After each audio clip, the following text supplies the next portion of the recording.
Hey everyone, welcome to the Withering Effect. Today is episode 29 and the date is January 26, 2020, and I am Duds, or Duds versus known to the rest of the interwebs. And I am Jimbo, aka Jimbo Slice 23, and we have guests today. Why don't you go ahead and introduce yourselves? I'm YDYT. I make Redstone videos and Let's Plays on my channel, which is just the letters YDYT. It's pretty easy to find. I mainly design redstone doors and build things from movies. Yeah, that's about that. Awesome. Cool. And I'm Cass. I have a YouTube channel as well called Maizuma Games. I really love Redstone. I love Minecraft in general. I do other games as well, but I really like to focus on technical stuff. I love survival as well. And yeah, that's the kind of thing you will find on my channel. Yeah, you guys are awesome when it comes to Redstone. I know YD only talks about doors and stuff, but watching the videos and stuff is just way over my head. Yeah, we're gonna start. Yeah, go ahead, Jimbo. I'm sorry. I've watched her stream quite a few times, and it's hard to wrap my head around how fast she puts these things together too, and how she just keeps an eye on all the ticks and everything. I'm like, man, that's it's way more advanced above my field, that's for sure. It's just practice. You gotta spend time with it. But like, 3 years ago I couldn't build a redstone door, so, you know, it's just time. You say this, but I remember making a slime block elevator for my guy a couple years ago, and I was counting ticks on my toes. Just to get the timing right. It was a lot around it, but let's start with what we've done this week. I've done very little Minecraft, so I'm going to start first. The only Minecraft I really did this week was I cleaned up all my loose shulker boxes around the base. I did do some measuring for a carrot and potato farm, which I might be bringing this week. I had to take a break from the scripted episode just because I was getting bored out of my mind.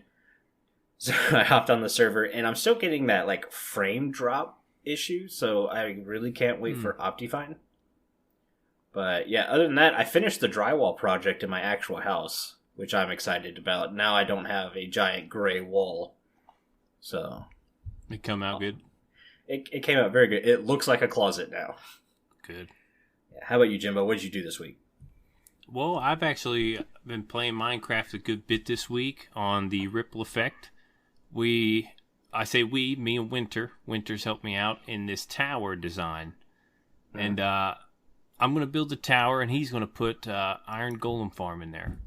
So that should be a lot of fun. We've been working together, chatting, hanging out and stuff. I also had to, I made a video with a friend of mine, Leave. It's Minecraft Noob versus Pro. Okay. So he's labeling me the pro now. I was gonna label you the noob. What the heck? Yeah, right. I'm like, dude, I'm a low tier pro. So if this is am I the only guy you can find? Anyways, we did that. That was a lot of fun.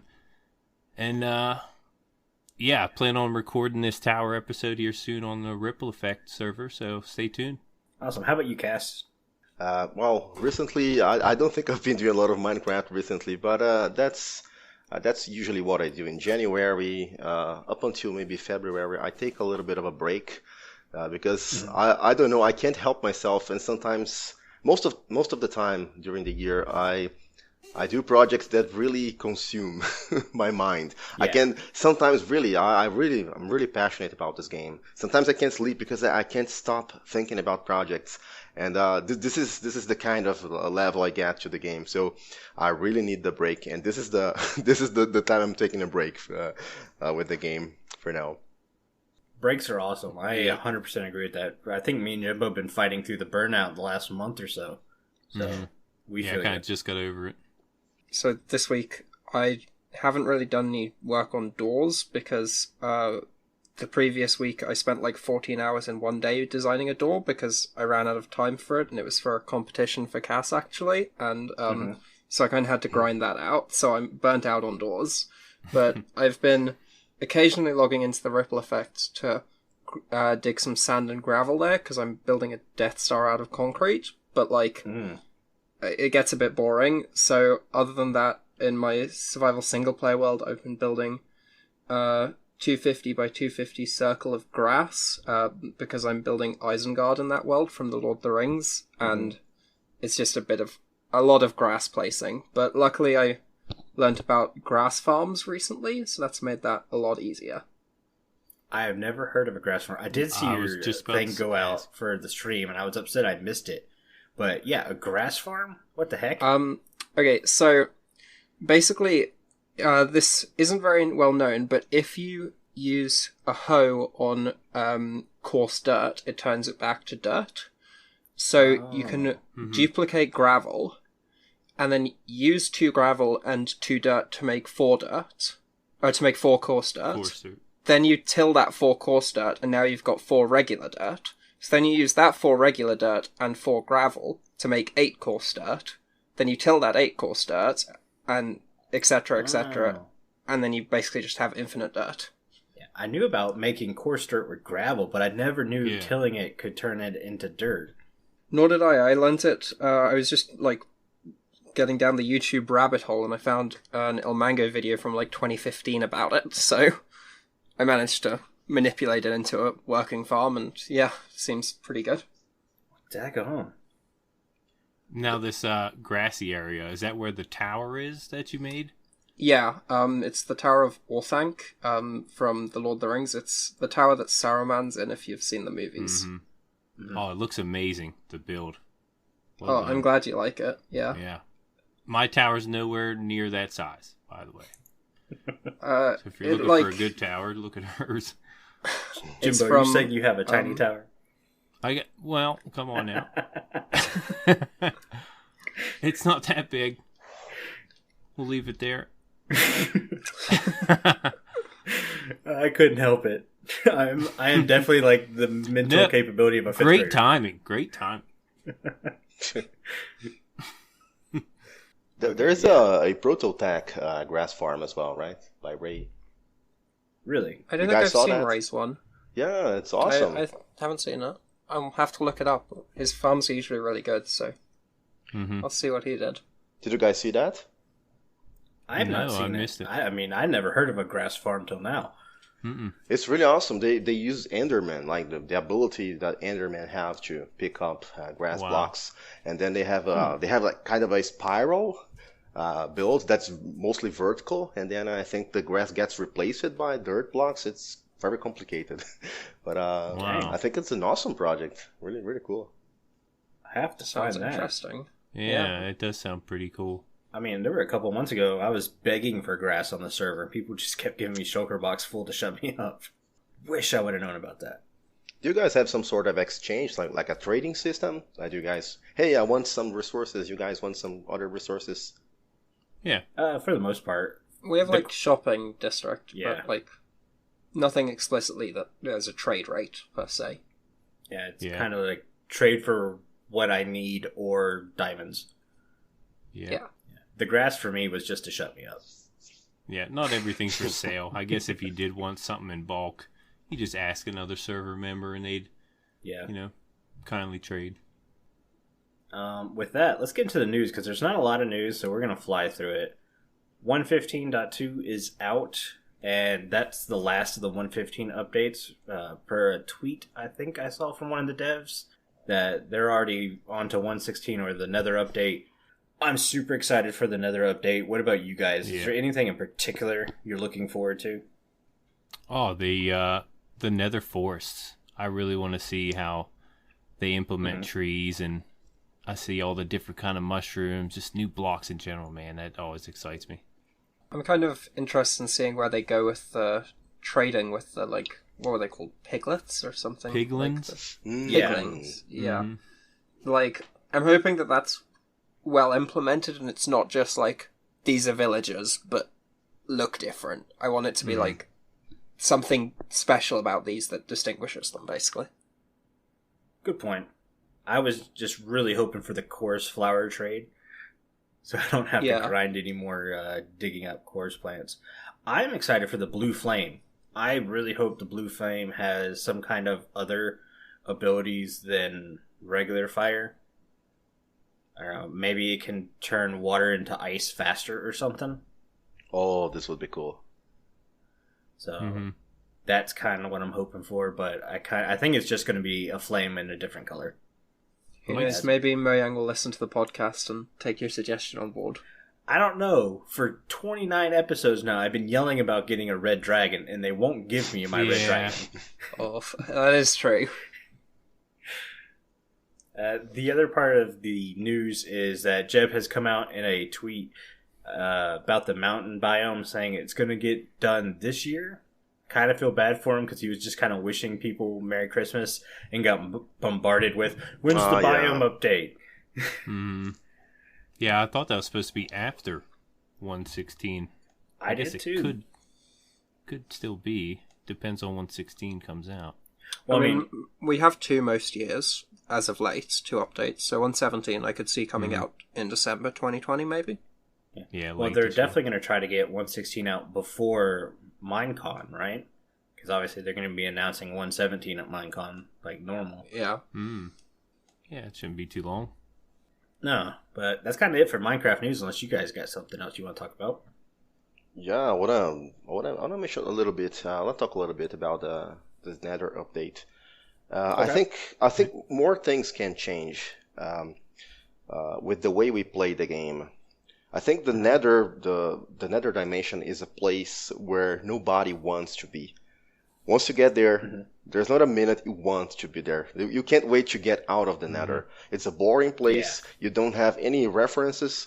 If you get lost in the overworld, there's always something you have as a reference. Hey, I crossed this biome, I crossed that biome, I saw that tree.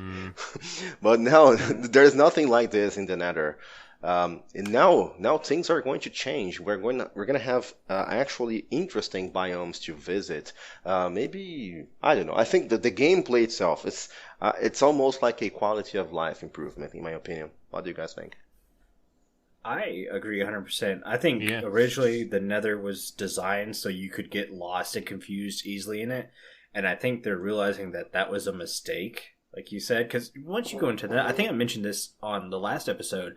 Nobody goes into the Nether with being in the Nether. You go there, you build a Nether hub to design to look like the overworld so you don't get killed by ghast and zombie pigmen. Yeah, and you gather resources and then you get out of there.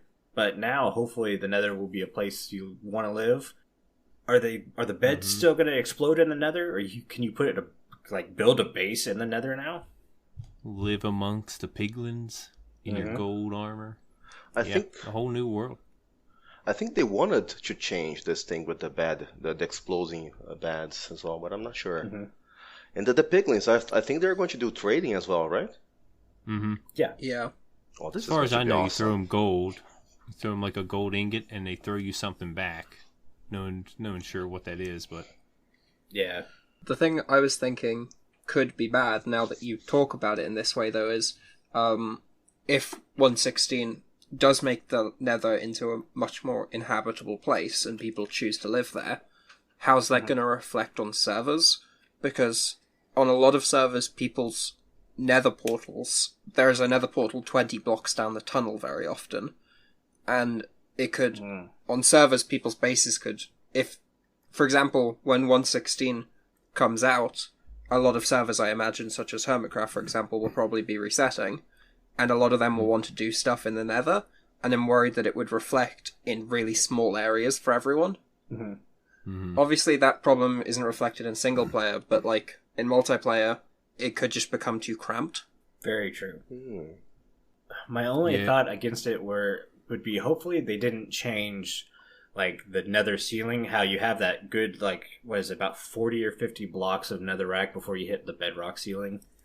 Where you could kind of still fit another hub in there without hopefully ruining the biomes down below. But, I got a feeling a lot of people are going to be playing there. Some people might just go and strip resources. But, just goes back to my idea just do command block teleportation, save the Nether. Yeah. That's it. Hashtag save the Nether. Another thing you got to be worried about is when you're building... Say you build this big castle in the Nether, you're just getting it going, you're in the flow, and then someone pops into your base through a portal and says, hey, my base is on the other side of the world. You got to move your castle. I got to put my portal here. So that might be something else you get. You got to watch where you're building because of all the coordinates, the differences. Yeah. And that's why I'm hoping that they keep the nether ceiling a good chunk, so you can still do the tunnels and stuff up there. It shouldn't matter that much about the tunnels because you can now have a working nether portal above the bedrock. So all hubs can be just above bedrock now. You don't need to put them in the netherrack at all, which is obviously easier because there's none of this bridging over lava or anything to get where you need to. Mm-hmm. Now, is there build height in the nether ceiling? Yes, 256. 256 still? Okay. And the bedrock, I believe, is at 128. So there's a lot of space up there. Yeah. Mm-hmm. Sort of unintended change, because Minecraft used to have the 128 blocks height limit, and then they changed it, they doubled it. And I think that when they did it, like the nether, we got all this free space there in the process. Yeah, they just didn't increase the bedrock height. And I think it's good that you've got that space. But it's awesome. As a Java player, that's awesome. Yeah. Because, let's face it, gold farms above the nether. Yeah. Way easier. To be honest, at some point I started to question how useful it is to have the bedrock ceiling. What do you guys think? I think it's cool because of like the ability to put a gold farm and stuff up there. But like the fact that it's actually bedrock doesn't matter at all.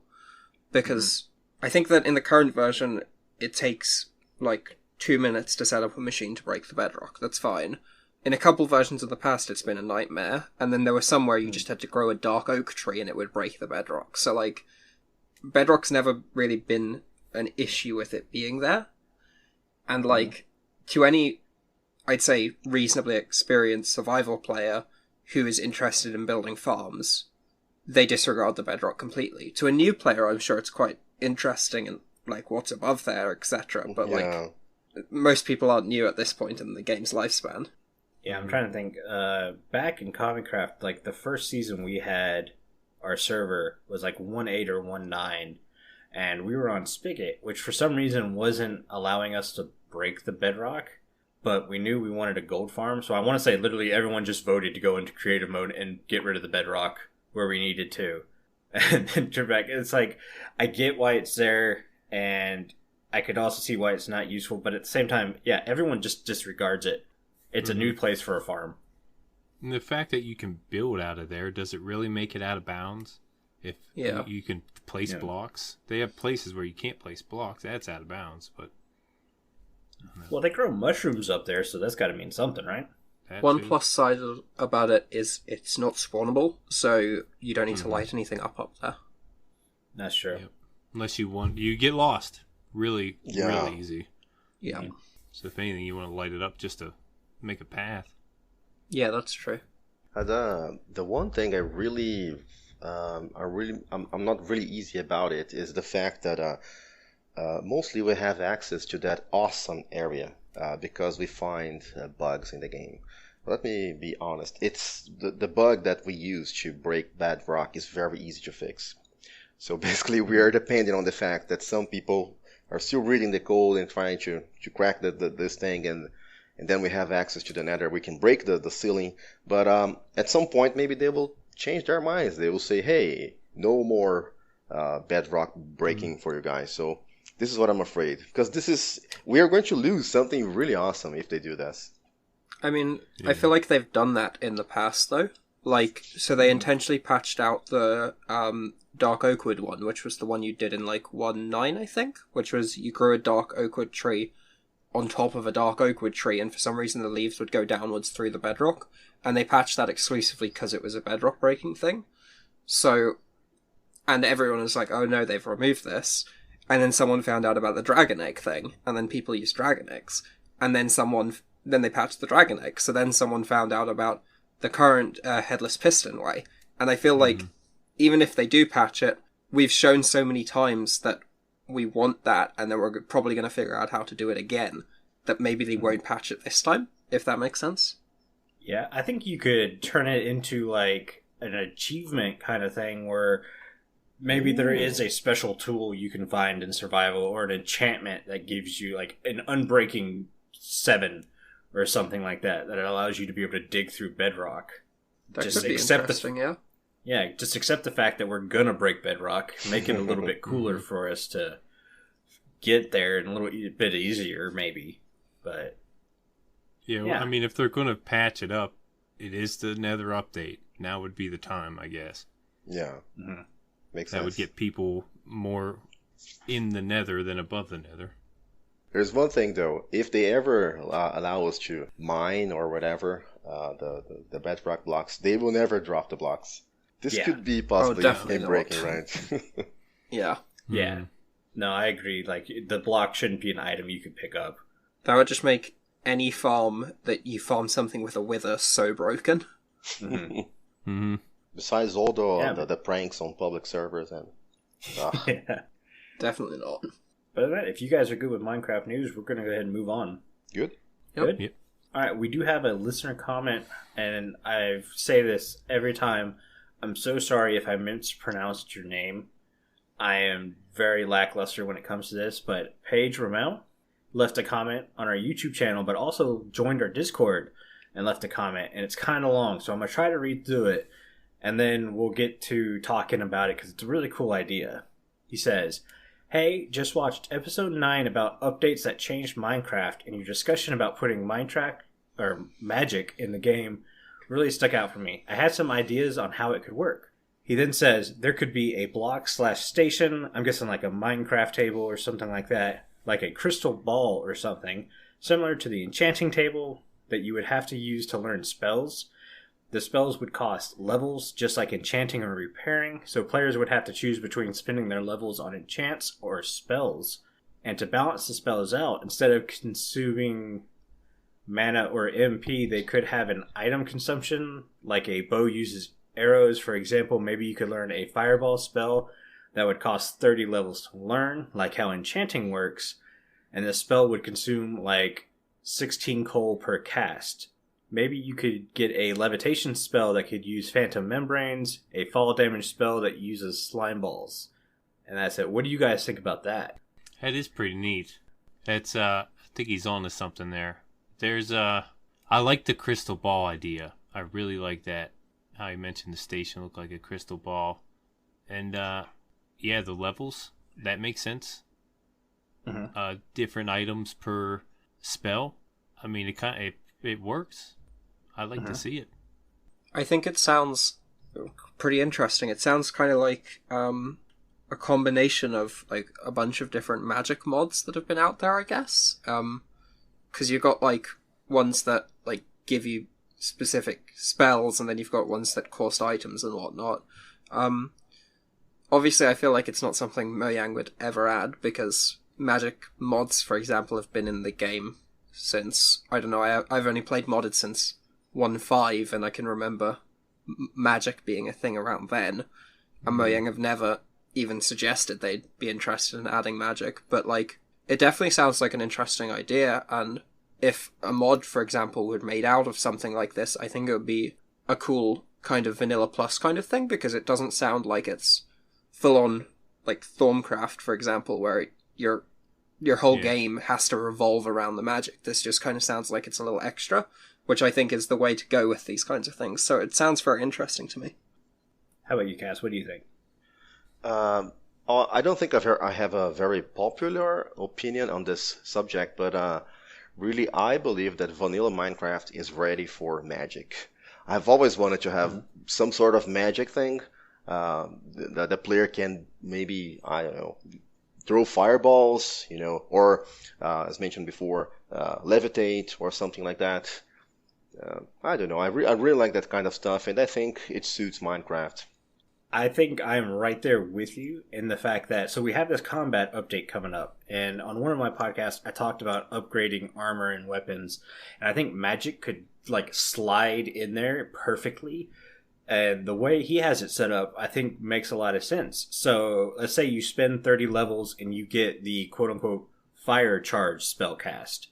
maybe if you have a fire charge, which is just an item in your hand, but you click it, it Yes. throws the fire charge like a snowball, and if it hits something, it ignites whatever it hits on fire. I think that would be awesome, and I don't think it's game-breaking in the fact that fire does damage, but not a crazy amount of damage. You still have to make fire charges, so you're still having to gather supplies and resources, and you still have to get the levels to get that enchantment, and maybe make the crystal ball kind of like the enchantment table, where it's still random. You don't know for sure that that's what you're going to get. Mm-hmm. And maybe make it to where you can only have one at a time. You can't stack spells. True. Just because it would be kind of OP. You run around with, 10 different spells, and you got this awesome enchanted armor. Maybe one at a time, I would think. One spell at a time. I think that's a good idea. Yeah. Thank you so much for your comment. And speaking of listener comments, Jimbo, we have a Discord ad? Yes, this week's Discord ad is from C3PO, so go ahead. Hello, interwebs. I'm C3PO, a member of the Withering Effect Discord. A great place to talk to fellow like-minded Minecrafters and to get to know the people from the show. Sometimes there are even puppy pictures. Don't delay. Join the Discord today. Link is in the show notes. Toodaloo! Duds made me say that.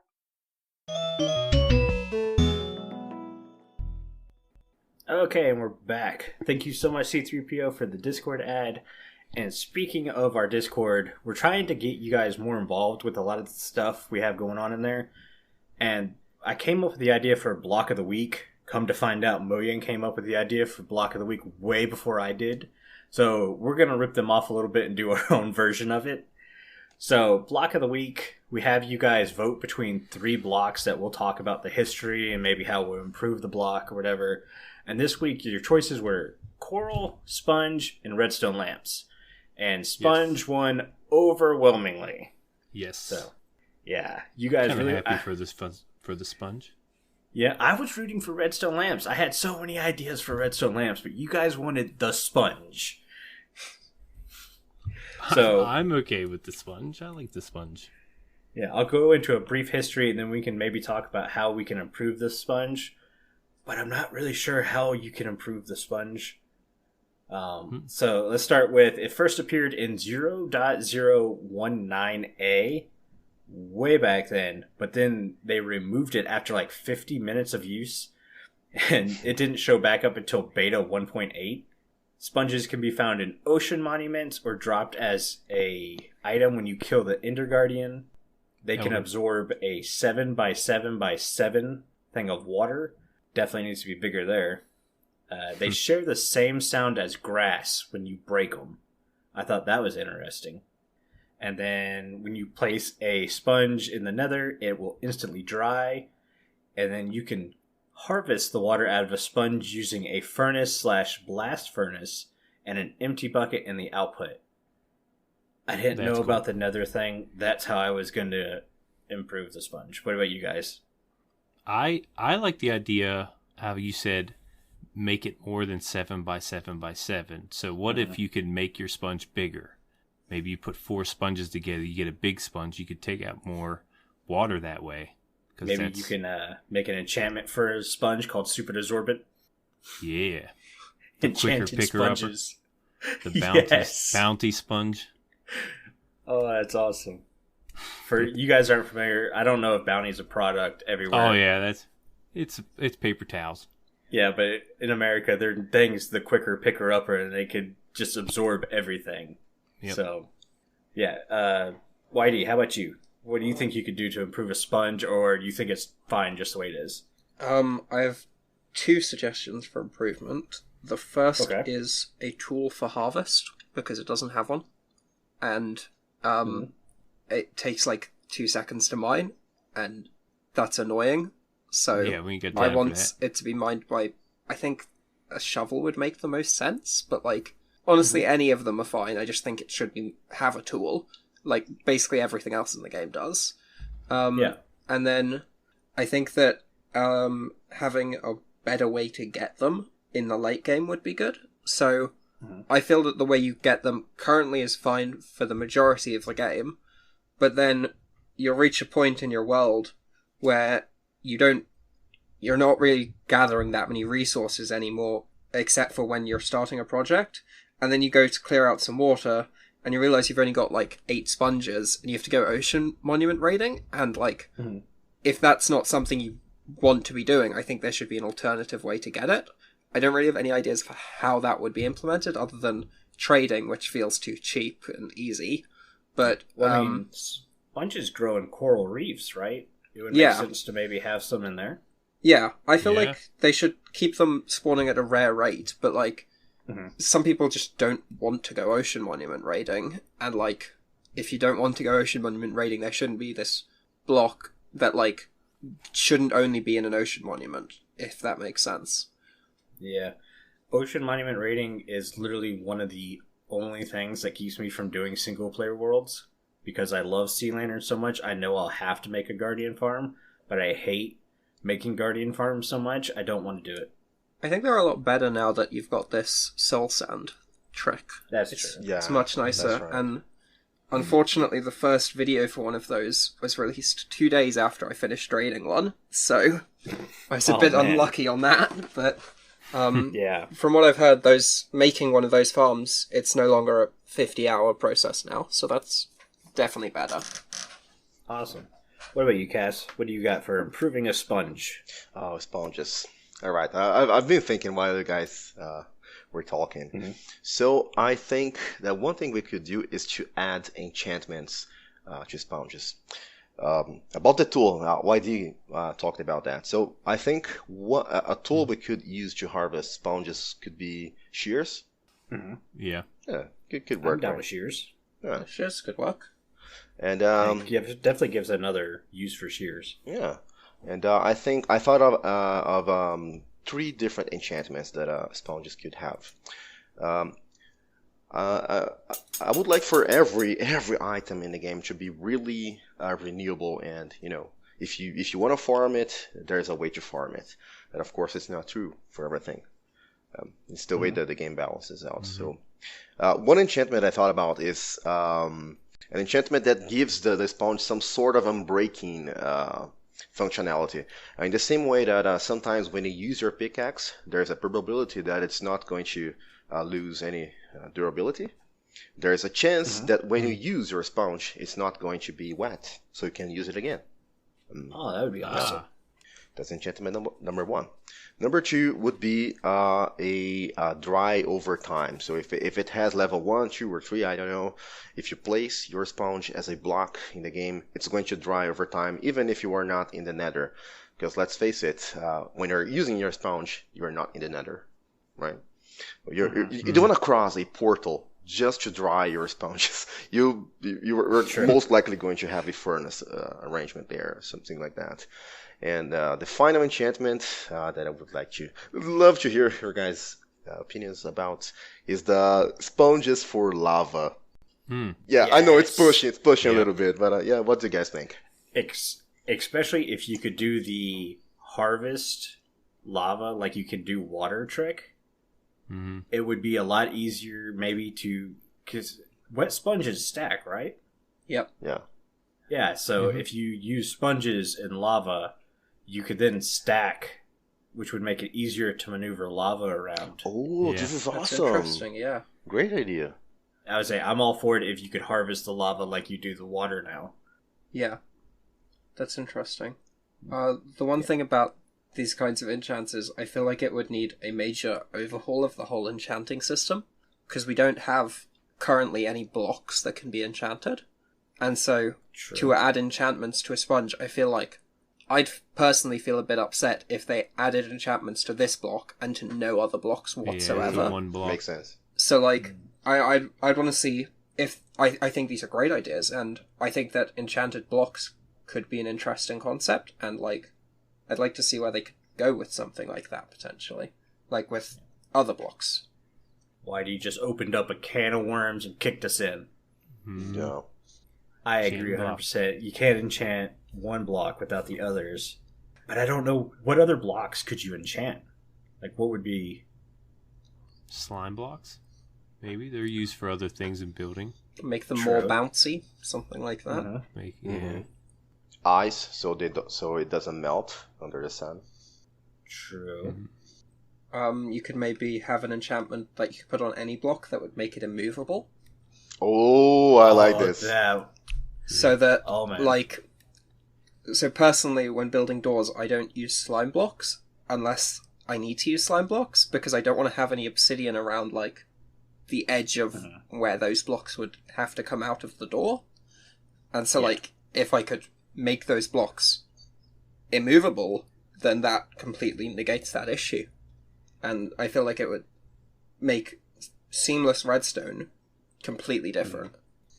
At the same time, it would be cool to also be able to enchant, like, obsidian to be clear, like the, what is it, the barrier block? Ooh. So a way to get barrier blocks in survival mode? Invisibility potion. Except on a block. Kind of, yeah. Oh man, The rabbit hole. I believe people will do a lot of pranks with this. Imagine you place like an invisible wall and people were doing elytra. Man, it's going to be messy. Oh. I'd encase in Jimbo's entire base. And it'd be worth it. I probably wouldn't catch on for a long time. He'd be like, what the heck is going on? Like it's a glitch at my base, guys. Restart. We gotta restart. It's so mean, but it would be so fun. Oh yeah, that'd be good. But I think we'll go ahead and call it. That's it for Block of the Week. Hopefully you guys enjoyed it. We'll have another one coming up.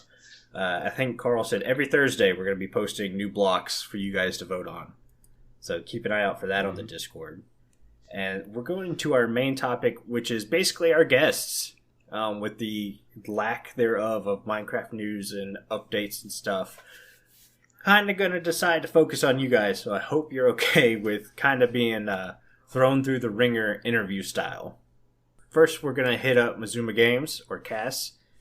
We're going to ask you a bunch of questions about some stuff. I've got a couple. We'll start with, how do you come up for some of your ideas? Because if you guys haven't watched, his redstone ideas range. Granted, you had like 3 storage room designs for a while there. And you just kind of kept improving on top of it. So it kind of felt like you had the idea to improve it. You just didn't want to put all the time into it. And then you're like, nah, I'm going to put the time into it and fix it. Oh. But then you have the storefront design is what I really liked watching. Because I'm very big into automating for automating's sakes. Like, the storefront design, most people don't do that in Minecraft. You can just say, hey, put 3 diamonds in here, take a stack. You're like straight up redstone ratios using shulker boxes and stuff, and it's insane. Oh, that was so much fun. That was so much fun. I dream about these designs all the time, to be honest with you guys. As I told you guys in the beginning of the podcast, sometimes I lose sleep because I can't stop thinking about those projects. I have a lot of fun doing those things. For the storage system has a little bit of a story to it. So one day I had this idea where we could have a bunch of items inside droppers, and then we could alternate. So I created something that you know how we do traditional item sorters using the famous Impulse SVs system, right? So everybody does those kinds of sorting systems. This is an amazing system. So my idea was, what about a dynamic item sorter? So a system that basically allows us to change the item in the item sorter. So that was my first idea. A lot of people really loved that idea, but there was one really real big flaw with the system. It changed randomly. So yeah, if you had 2 items, it would work really nicely. But if you had a bunch of items inside, there's a chance that the items you're trying to filter for are never ever going to get a chance to be inside the item filter itself. So it was my first idea. So when I presented the system, of course, I showed everybody, hey, those are the advantages and those are the problems. And after that, a lot of people started contacting me. Hey, how about that? How about that? With a lot of ideas. And I never really improved that system for, I don't really know the time, maybe for 2 years. And the reason why I never tried to do it again is because I know that doing storage systems is a lot, is very much demanding. It requires a lot of energy, a lot of patience, and you have to be in the good mood. If you're not, Yeah. in the zone, you're not gonna do that. It's think about that. You have to place a bunch of items, and if it fails, you gotta place all the items again. I don't want to get too much into the technical details, but it's really annoying working with those kinds of things. But this year something changed. I don't know what happened to me, but then I decided, hey, I'm gonna get this right now. Everybody wants this system. I get DMs about it all the time, and then it's time to really do something else. And then I came up with this new system using minecarts. I never wanted to use minecarts because at the time we had big problems with chunk loading, right? So entities use it to disappear if they crossed chunks and things like that. So I have my standards, so I don't want to do something that it's a storage system. Storage systems are very important in survival. You don't want your items to disappear. You don't want your minecart to disappear. So I don't want to use minecarts. And then there's a bunch of stuff that are known bugs in the game that I try to avoid in my designs. YD knows that. YD likes to do piston doors, and you know that piston doors can be directional, right? Oh, yeah. So, yeah. Too many designs I've built and then been like, this is amazing, and then I just turn it 90 degrees to check it still works, and it just doesn't. It's a horrible feeling because you come up with these amazing designs, and then someone will post a comment on your video, hey, I built it, and it doesn't work. And the reason is this person built the exact same thing as you did in a different direction. This, over time, eventually you learn the rules, and you have to account for directional designs and locational designs and a bunch of other bugs that we have to work around. This is what makes, in my opinion, designs very difficult to do. So, yeah. And I was talking with Jimbo Hale before you go further, like earlier in the podcast, I said you had such huge trust in minecarts, and I'm still scared. I know they fixed the bug, but I'm still scared of minecarts to the point where I won't use hopper minecarts in a system because I'm worried that they won't run correctly. And you know what, Duds? You were kind of right, because sometimes they claim they fix bugs, but, That being said, I'm planning on building your storage system just because, one, it's so much faster than the one I've been using. Just watching it run, I was just like, holy cow, it's worth me sitting there, letting it load and run, and geez, it's amazing design. I think it's a good system. In order to do that, I started testing this thing using the Forge mod, because Forge allowed me to have the word edit mod as well. So I could replicate things easily. Because as I told you guys, it's really annoying when things fail. When your item filter breaks, oh man, all the items start falling in the wrong places and things like that.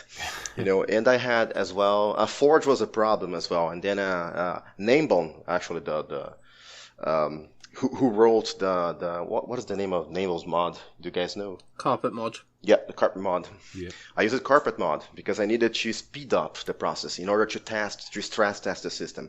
Once again, I take it really seriously because I know I'm going to get questions. It's a storage system.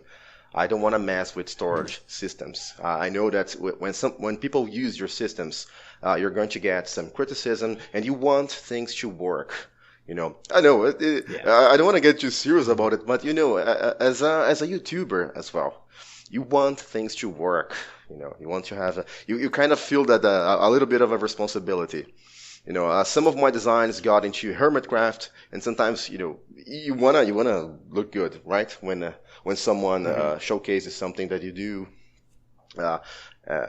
you want to do things right. So I really I really extensively tested this thing. Used carpet mods, bed up everything. Put loads of items in there. So I think it's a really good system. You won't regret if you build it in survival. Awesome. That kind of leads into my second question. What's been your favorite build you've done so far? Oh man. I'd say, is it the storage system or is it some obscure little thing you created long ago that no one remembers? I mean, I've been doing YouTube for 7 years now, I think. So there are a lot of projects. I think I could maybe mention one project for maybe 3 or 4 different areas that I really love to work. The storage system is really, really something I love. I have worked many hours on that. People who follow me on Twitter, they know I always post pictures of the progress I'm doing, right? Yep. And so people know. People know how much I worked on this. So I love this system. I am really happy with the final result. This is for, I think this is the survival category. The thing I love to do the most, I think, is minigames. And I really love, I don't know, my tic-tac-toe, which is a project that, honestly, I don't think nobody cares. It's tic-tac-toe. It's not a great game, but it was very enjoyable, and I think the final result was really awesome. I made it, everything I do for survival. So you see a lot of designs, so people want to do minigames. They do things that require you to fly, so you can press a button at the top of something, you know. And I add a little remote control, so you can have your tic-tac-toe somewhere, and you can press a button that can connect to this thing through a single wire, so it doesn't look like spaghetti. And you know, I did Connect 4. The thing I love the most, I think, is minigames. But they also, of course, they require a lot of work. And to not extend myself too much, I would like to mention that one project that probably nobody knows, but at the time it was very original. I think it's the most original thing I have ever done, and nobody has ever matched this project so far, at least. I think it's called Flame of Hope. Flame of Hope is how can I explain that? Imagine a light post, so like a fence, and then there is another rack block on top, and then I light it on fire, and then you can press a button and it hides. This, yes. Yeah, you can hide it inside the floor, completely seamless. And when you press the button, then the torch appears and it lights up. It's amazing. It's really, really awesome project. Oh, that sounds cool. Yeah, interesting. I'll have to look. I didn't see that. I saw your tic-tac-toe one, and I thought that was really cool. I thought about putting that on the Ripple Effect server. If I was able to follow the directions, it seemed like I should be able to do that. But yeah, I didn't see this one, and I'll have to go look for that because it does sound really cool. I think I made this one 4 years ago or so, and the mechanics that make it possible, I don't think they exist anymore because there's this bug now that we can't shoot fire charges through blocks from the floor anymore. Yeah, you get comments that it doesn't work now. No, it was never a tutorial. It was just a showcase video. You know, look at this. Oh, you know. Okay. I don't think I ever made a download. The download available for people to do. It was just, you know, enjoy the video. There's a very positive message in the end of the video as well. I was just in a great mood when I did the project. Oh, awesome. I have one final question. What is your favorite redstone block? / if you could change one redstone block, what would it be? Oh man, there's so many things we can. Simple things like redstone torches. I think we should be able to place upside down redstone torches. A bunch of stuff. Oh, that would be cool. Yeah. Mm-hmm. Yeah, this is something that I have discussed with some people from the technical community, and I know that for a fact that this is not necessarily a popular opinion, but I really think we could have a block placer, a dispenser, for instance. A dispenser could be a block placer.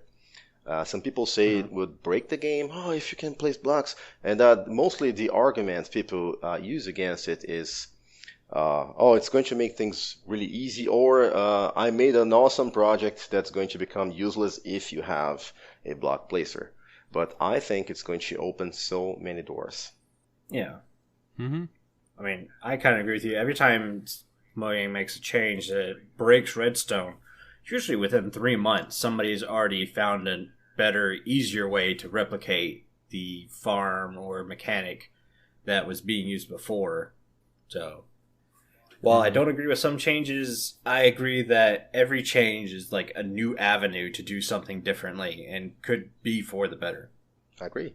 Yeah, it breaks up the monopoly, or monotony a little bit. Monopoly. A little bit of monopoly as with well. fake money. We need some monopoly in this game. That's what we need. Let's do a mini game. All right. Well, thanks again, Maizuma. We're getting on to YDYT now. It's your time to shine. My question I have for you is, what has been your favorite door design? So I'd say that it depends, like, what I'm looking at. So my favorite door in terms of how impressive, in my opinion, it was I currently still, 3 years after it was made, have the design for the smallest 3x3 in sync piston door. There are smaller ones, but I'm sure you've seen these tiny 1 wide 3x3s where the animation is really quite horrible. And yeah, I just personally couldn't put that in my base and be happy with it, because it just doesn't look good in my opinion. And so I decided to make a smaller 3x3 one.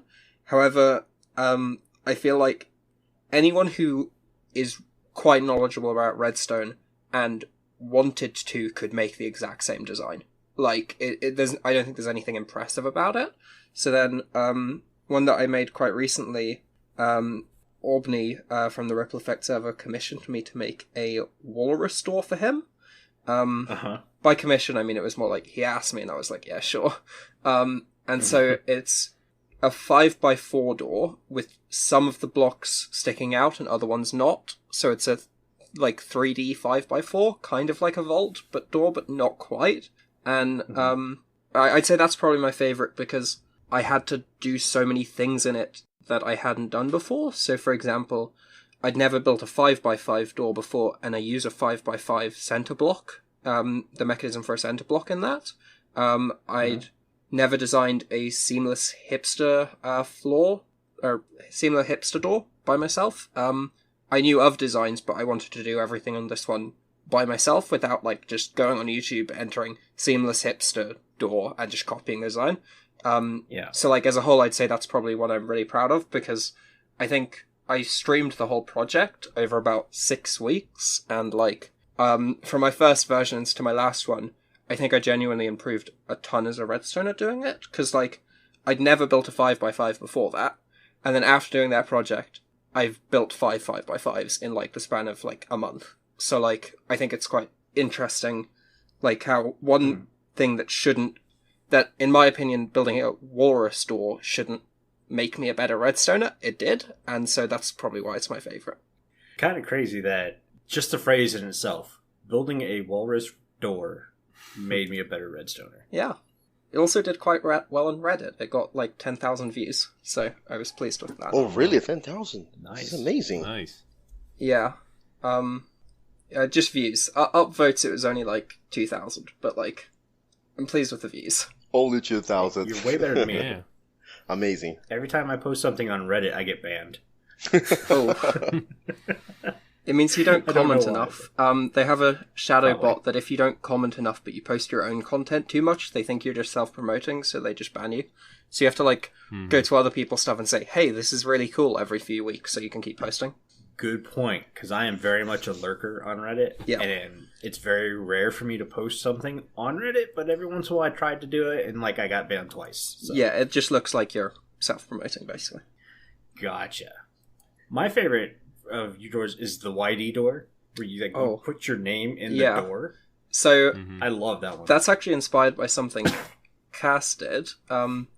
Ages ago, he made a door that was Tango Tech's logo, which is like a T. Oh, that's cool. And I saw that, and I was like, hey, my name's pretty short, just YD. It's 2 letters. How hard can that be? And I think I have 12 versions of this door, where the first one, you could see like 7 pistons on it when it's open, and then I had ones that were like 50 blocks long and used 12 block pushers and stuff in it to hide pistons, and it was very messy. And then and now my current design is like, I think, as small as it can possibly be. You might be able to shave a block here or there, but I think it's like 12 by 7 by 4 or something like this, and it's just the letters YD, perfectly seamless and flush, and I'm very pleased with that.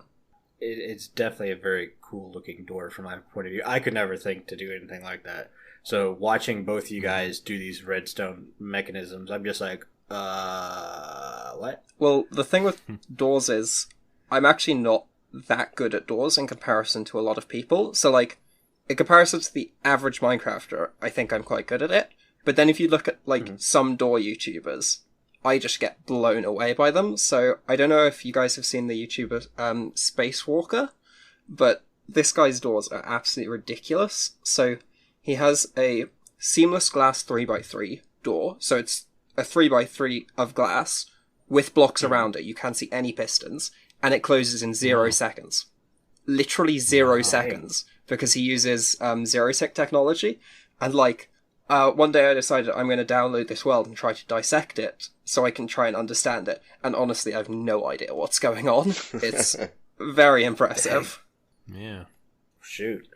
You did kind of answer my second question halfway through, because I was going to talk about honey blocks, because that seems to be a huge thing for some door mechanisms now, is having slime blocks and honey blocks not touch. But you've come out and said you don't like using slime blocks if you don't have to. So I use a lot of slime blocks like behind the scenes in the redstone, so to like move signals up and down, because you can put a redstone block on the end of it, and then you can bring a signal 12 blocks down with 1 tick of delay, which like is useful, for example. But I only build doors that I would personally build in my survival world. And I just don't like the look of things when there's like an obsidian block there and you can tell that obsidian block's there to hide a door, like to hide a slime block. And I just don't like doing that. So I only have 2 designs that I've made public that feature a visible piston. One is my first ever redstone door, which I'm letting that one off the hook. And the other is the walrus door I made for Albany, and that was because he said he didn't care. So I just made it a lot more compact by having a couple of visible pistons. So Omni's very laid back when it comes to that. Like, I think that the honey blocks and slime blocks are not sticking is really, really cool, but I personally can't think of a use for it that I would personally actually use, to be honest. So yeah. Well, my last question is, I'm not sure how you would go about explaining it, but how do you take something like Isengard and start to replicate that in Minecraft? So, Isengard itself is something I've built 3 times in Minecraft now. The first 2 times it was only the Tower of Orthanc, which is the part that most people think of when they think of Isengard. They just think of the tower. It's actually the whole area surrounding it as well is what is Isengard. The tower is just Orthanc. But it's the first time I did it, I basically just went into Google and I just typed Minecraft Isengard and just looked at a bunch of designs and then found one I liked a lot and basically copied it, but like adjusting here or there where I thought this looks better if I do it like this, for example. And so I did that, and then what I then decided to do was to take my first design there, which was mainly someone else's with my own spins on it in places, and basically I looked up every like concept art and drawing of the tower I could find, and thought, how can I make what I have here more like that, and basically just tested a bunch. I don't think it's possible to do this kind of thing in survival. I think it has to be done in creative. Like, maybe you could in survival if you have a lot of patience, but I don't have enough patience to do that, because sometimes you have to move 50 blocks of a tower up 2 blocks, and it's like, I can't do that in survival. I don't have the patience for that. But with, like, structure blocks, for example, that's not too hard to do in creative. But then, like, basically just keep looking at pictures and videos of things. And then one thing that I think is really, really cool about the Minecraft community is a lot of people share things. So I go onto Planet Minecraft, for example, and you type in Isengard, you'll find 10 different designs for Isengard, and just download them and walk around in the builds and try to like angle it in the way that's angled in a photo of the build, for example, and see how does this look? Is this lining up correctly? And take inspiration from what others have done, because they've put it out there, so you might as well. So then I did the same with... I've done the same in a creative world for the Death Star now, which I'm not spoiling my design before it's done. And then one that no one else that I've found has done is in the most recent in Avengers Infinity War, there's the ship that lands above New York that's like shaped like a donut, I guess.